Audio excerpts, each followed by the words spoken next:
August 13వ తేదీ పునీత John Berchmans గురు విద్యార్థి మతసాక్షి పండుగ. పునీత జాన్ బెర్క్మన్స్ గారు ఏకాగ్రత, భక్తితో విద్యాభ్యాసం చేసి చిన్ని పనులను శ్రద్ధతో చేస్తూ సంపూర్ణత కనపర్చి పవిత్ర జీవితం గడుపుటకై యేసు సభ నోవిషేట్లో చేరి బ్రహ్మచర్య దైవాంకిత జీవితం గడిపారు. వీరు గురు విద్యార్థిగా తత్వశాస్త్రం క్షుణ్ణంగా పఠించి బహిరంగ చర్చ వేదికపై పండితుల ప్రశ్నలకు సులువుగా జవాబిచ్చి ఎందరో ప్రశంసలను పొందారు. తీవ్ర ఒత్తిడి, కఠోర శ్రమ వల్ల ఆరోగ్యం క్షీణించి రోజురోజుకు జ్వరం ఎక్కువై పరిస్థితి విషమించడంతో దివ్య సప్రసాదం అవస్థాభ్యంగాన్ని స్వీకరించి తనకు ప్రియమైన శిలువ, జపమాల, సభ నిబంధనల పుస్తకాన్ని తెప్పించుకొని రాత్రంతా ప్రార్థనలో గడిపి తన 22వ ఏటనే కన్నుమూశారు.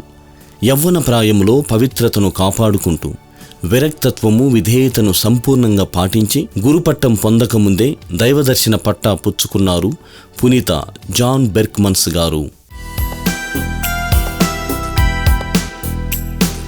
పునీత బెర్క్మన్స్ గారా